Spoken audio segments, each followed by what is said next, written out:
먼저 법무부 장관님 발언대로 나와 주실 수 있을까요?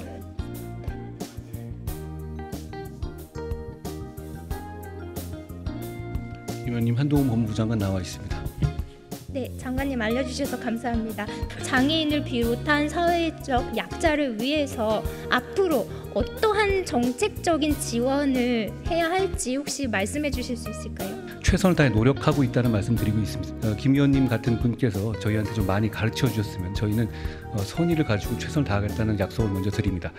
총리님 발언대로 나와 주실 수 있을까요? 네, 국무총리 발언대에 나와 있습니다. 네, 감사합니다.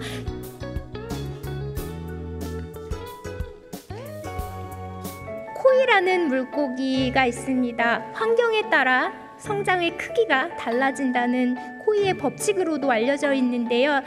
성장을 가로막는 다양한 어항과 수족관이 있습니다. 이러한 어항과 수족관을 깨고 국민이 기회의 균등 속에서 재능을 마음껏 발휘할 수 있도록 정부가 더욱 적극적으로 강물이 되어주시기를 기대하면서 경청해 주셔서 감사합니다.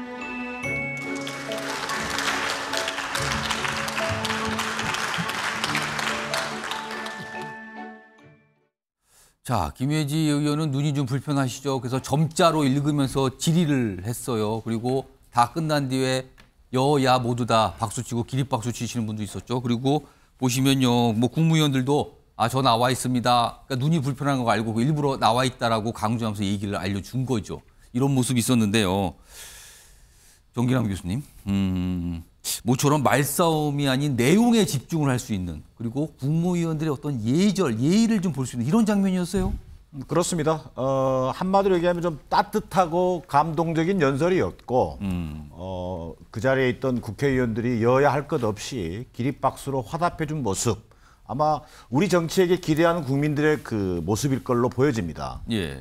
물론 김혜지 의원이 이제 시각장애를 가지고 있습니다만 철저한 준비를 했던 것으로 알려져 있어요. 그래요? 뭐 이를테면 연단에서 그 좌석에서 연단까지의 그 걸음수라든지 또 대정부 질의가 보통 20분 정도 이루어집니다. 근데 점자를 활용하기 때문에 특별한 경우에는 이제 그 추가 시간을 할애하게 돼 있습니다. 그래서 약 26분 정도 연설이 진행됐는데 그 매 시간마다 또 언제 끝나는지를 알아야 되잖아요. 예. 그때를 위해서도 보좌진들이 이 스마트워치를 통해서 5분, 1분 뭐 이런 식으로 남은 시간까지도 알려줬다. 이 말은 진동으로 알려줬나 보죠. 그렇습니다. 그러니까 대단히 철저한 준비를 했다라고 하는 것도 우리가 간과해서는 안 되겠다. 예. 이런 생각이 들었고요. 두 번째는 어제 이제 여야 의원뿐만 아니라 국무위원들까지 기립박수를 쳤습니다만 저는 이 정치가 국민들로부터 뭔가 좀 박수를 받을 수 있도록 여야 정치인들이 정말 이렇게 노력하는 모습을 보여주는 게 진정한 화답인 것이지 그저 그냥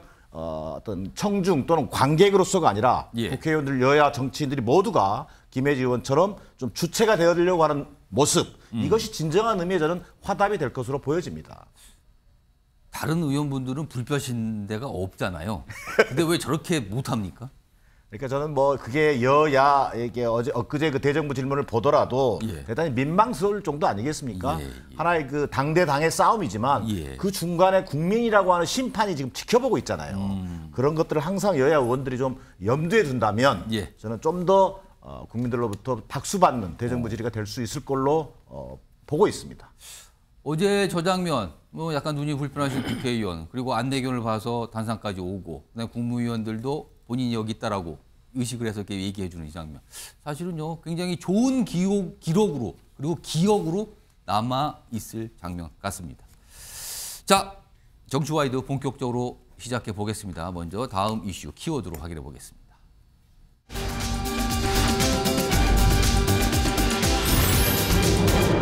자, 키워드가 뭐 대 뭐 이렇게 돼 있죠. 1등 공신과 부당배패 전혀 다른 평가가 두 가지가 적혀 있는데요. 앞서 나왔던 한동훈 장관과 관련돼 있는 걸로 보입니다. 자, 그럼요. 우선 관련 영상부터 확인해 보겠습니다. 제가 적절치 않다고 봤고요. 그 상황에 대해서는 이건 외교적인 어떤 대화의 내용이기 때문에 제가 이것을 공개하는 것은 적절하지는 않을 것 같고요.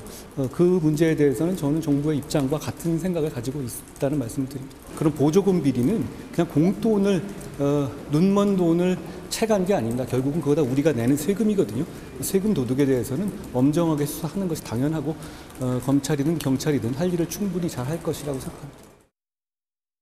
공정하게 보이지 않다고 얘기하는 거는 전혀 법무부 장관이 국회를 설득하는 데 필요한 얘기가 아니었어요. 나쁜 면에서 보면 훨씬 더 정무적이고 정치적인 장관의 역할을 하는 것 같은데 아니 정당의 입당도 한 번 안 하신 분이잖아요. 네. 본인 착각하시면 안 돼요. 국민의힘 소속이 아니에요. 장관이라면 장관의 역할을 충실히 하면 되는데 잘 모르시는 것 같아요.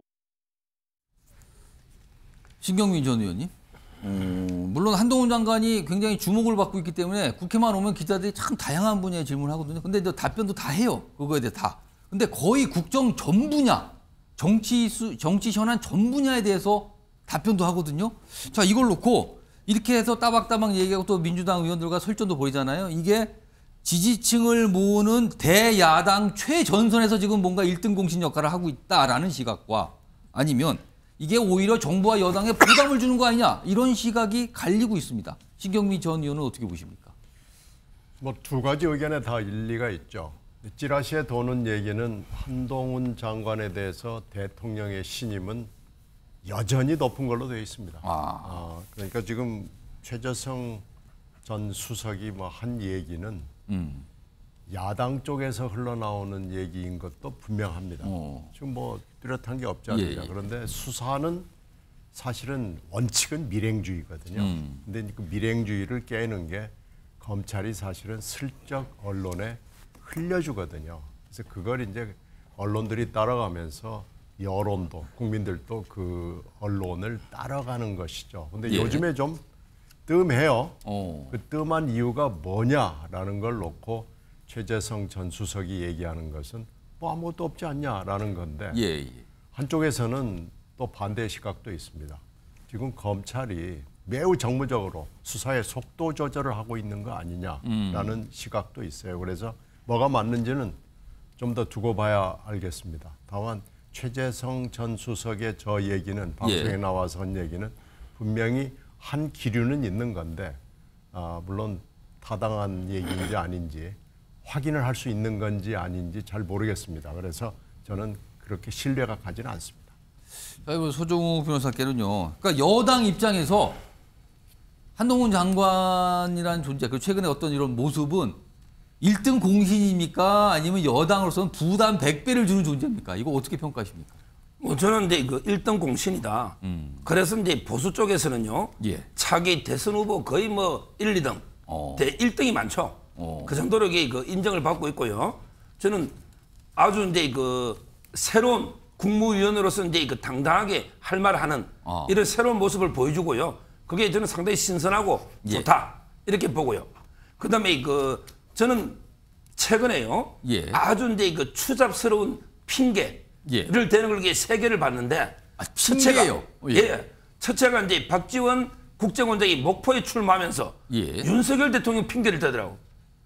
그리고 손혜원 의원이 추잡스러운 핑계다 이랬잖아요. 그랬죠. 그다음에 두 번째 정청래 최고위원이 상임위원장 자리가 탐나는데 그걸 이게 핑계를 이재명 지키기다. 그랬죠. 이게 추잡스러운 핑계 아닙니까? 그다음에 세 번째 이번에 표결에서 민주당 의원들 전부 돈을 20명한테 전달된 거는 거의 팩트에 가깝습니다. 그런데 만약에 구속되면 자기들 불 수도 있고 따라서 이게 돈 받은 20명이 캐스팅 보트를 친다? 이게 너무나 당연한 지적이고 그런데 민주당이 그래서 자기들이 방탄으로 부결시키고 이걸 한동훈 장관이 마치 자기들을 모욕했기 때문에 부결시킨 것처럼 이게 얼마나 추잡스러운 핑계입니까? 세 가지. 저는요. 지금 이게 김한규 대변인이 국회를 설득하는데 실패했다고 하잖아요. 법무부 장관에게 국회의원들 설득하는 자리가 아닙니다. 국민을 설득하는 자리고 거기에는 성공했다 봐요. 이번에 국민들이 제대로 본 겁니다. 야 민주당 구제불능 저 방탄당 지금 여기 국민의힘의 그 하영재 의원 한 명만 구속에 동의해주고 그렇습니다. 본인들 당은 전부 다 부결시키네? 이게 말이 되는가? 지금 이게 국민들이 분노가 완전히 뭐 끓어오르고 있습니다. 그 점에서 저는 한동훈 장관이 제대로 국민을 상대로 설명을 했다. 어차피 이게 국회의원들요 어떻게 설명하나 부결식입니다. 본인들이 받은 돈도 있고 이제까지 행태를 보면 한동훈 장관 설명 때문에 부결됐다. 이건 말도 안 되는 소리고 저는 역할을 제대로 하고 있다 봐요. 자, 예, 육삼 변호사 손 드셨어요? 갑자기 하실 말씀이 있으신 것 근데 같은데. 저는 저 김한규 대변인처럼 저렇게 요구하는 것이 정치를 하라는 소리뿐이 안 들려. 아, 저런 얘기 자꾸 하면 예, 법무장관이 수사지휘권을 갖고 수사 진행 상황에 대해서 얘기를 한단 말이에요. 그런데 그런 것도 그런 법무장관의 역할 때문에 만약에 국민의힘이나 뭐 정부 윤 대통령께서 부담이 100배 된다. 예. 그러면 어떻게 하라는 소리죠? 그걸 하지 말라는 소리 아니겠어요? 아니 그렇게 어떤 역할에 대해서 정부나 정당이 시비가 엇갈린다고 그래서 그 역할을 조율하게 되면 그것이 정치죠. 그러니까 이전에 한동훈 장관이 지금 처음 나온 인물이 아니에요. 법무장관에서 처음이지 국정농단 사건에서 전임에서는 차장검사를 열심히 또 했어요. 그때는 뭐라고 했습니까? 법치라 그랬어요. 그런데 현 정부 들어서 한동훈 장관이 법무장관이 되니까 민주당이 어떤 대책을 꾸렸냐? 법치농단 대책위를 꾸렸어요. 그때 기억하실는지 모르겠는데 그때 박범계 장관이 대책위원장을 했단 말이죠. 예. 도대체 국정농단 때는 법치를 이유로 해서 국정농단을 수사를 독려하더니 예. 갑자기 한동훈 장관이 법무장관이 되니까 법치농단 대책위를 꾸렸단 말이죠. 그러니까 한동훈 장관에 대해서 두려움을 갖고 있는 것 같아요. 어떤 인물에 대한 두려움이 아니고 오로지 수사만 한다. 오로지 자기 역할에 충실한다. 이렇기 때문에 자꾸 정치인의 어떤 뭐 허울을 씌우는데 저는 그것이 거기에 넘어가게 되면 그것이 정치하는 길이고 지금 역할 잘하고 있다고 봅니다. 이것은 뭐 어떤 정부나 정당에 부담을 준다고 해서 역할을 안 하면 안 되는 거예요. 오히려 그대로 해야 된다고 생각합니다. 자, 다음 준비된 영상은 아까 신경민 지원님께서 살짝 언급하셨는데 정기남 교수님께 질문을 드릴 거거든요. 한번 요 영상 좀 잘 들어보세요. 뭐라고 얘기를 하는 건지. 자, 확인해 보겠습니다. 글로벌 스탠다드에 부합하는 사법 시스템을 정립하는 데 적임자라고 판단했습니다. 이 법무 행정을 담당할 최적임자라고 저는 판단했고 절대 파격 인사는 아니라고 생각합니다. 회의 딱 시작하면 문재인 정부 9시 회의입니다. 땡 하면은 문재인 정부 전 정부 탓을 해요. 한동훈 장관에 대해서 윤 대통령이 이제 조금 탐탁치 않아 한다는 게 실질적으로 이렇게 막 쑤셔놓고 제대로 결론도 못 내요. 과오를 묻고 그 책임을 묻고 하려면 이제 또 법적으로 하여튼 뭐 구속시키고 또 유죄가 나오게 하고 막 이런 과정들이 또 있는 거 아니에요? 근데 별 볼 일이 없어요. 용기란 교수님, 탐탁지 않게 생각한다. 이게 무슨 소리입니까? 혹시 이런 얘기를 들어보셨어요? 글쎄요, 뭐 탐탁지 않게 생각한다는 얘기가 정치권에서 돌고 있는 건 사실입니다. 그러니까 앞서 지금 자료화면에도 나왔습니다만 윤석열 대통령이 뭐 글로벌 사법 시스템의 어떤 틀을 만들고 또 법무행정의 적임자다라고 해서 임명했던 거 아니겠습니까? 그런데 이 한동훈 장관이 저는 이 진영의 보수 진영의 장수로서 자임하는 모습은 뭐 높게 평가받을지 모르겠습니다. 특정 진영으로부터. 그러나 과연 정치적 중립성과 또 법과 원칙에 중시하는 법무부 장관의 역할, 또 국무위원으로서의 역할이라고 한다면 저는 또 다른 평가가 있을 수 있다. 그리고 앞서 나왔던 탐탁지 않다는 얘기는 저는 한동훈 장관이요. 법무부 장관의 위상을 뛰어넘어서 본인의 위상을 좀 더 저는 과도하게 좀 이른바 설정하고 있는 것 아닌가. 뭔가 이 진영에 내가 하나의 장수로서 역할을 하겠다. 그러다 보니까 모든 사안에 대해서 법무부 장관이 언급을 하고 개입을 하는 양상으로 나타난다. 법무부 장관의 본래 역할 이상으로 지금 범위가 넓어졌다. 그렇습니다. 말씀입니까? 사실은 이제 물론 기자들이 어떤 질의 형태로 얘기하고 있습니다만 어찌 보면 좀 말을 진중하게 하고 좀 절제돼야 될 국문의 자세에서 벗어나서 얘기를 하다 보니까 이제 그런 당연히 평가가 나올 수밖에 없는 것이고 그러다 보니까 최근에 자 방송통신위원장으로서의 어떤 그 자격 여부라든지 또 방송통신 어떤 뭐랄까 이 통신위원장으로서의 어떤 그 방송 장악 이런 얘기가 나오고 있는 이동관 내정자에 대한 이런 평가 속에서 여권 내부에 약간의 균열이 보인다는 거예요. 자 이거 밀어붙여야 되는데 한동훈 장관 쪽에서 이건 여론을 좀 살펴야 된다. 이게 전체적인 국정 운영에 부담이 될 수도 있다. 뭐 이런 의견을 피력하고 있다. 뭐 이런 이야기들이 있습니다. 이런 것들이 자칫 앞서 얘기했던 것처럼 한동훈 장관이 법무부 장관의 위상에 뛰어넘어서 뭔가 국정 운영의 2인자 같은 그런 역할로 비춰진다면 당연히 탐탁지 않은 존재로 전락할 수 있다라고 하는 점에서 저는 최대성 수석 같은 분이 저는 얘기했을 수도 있겠다. 물론 이것은 뭐 근거를 가지고 하는 얘기는 아닙니다. 뭐 전원처럼 얘기가 나왔어요. 그렇습니다. 뭐 그런 맥락에서 법무부 장관 국무위원으로서의 한동훈 장관의 위상, 역할 여기에 본연의 모습을 지켜주는 것이 한동훈 장관에게 요구되는 모습이다. 저는 이렇게 평가하고 싶습니다.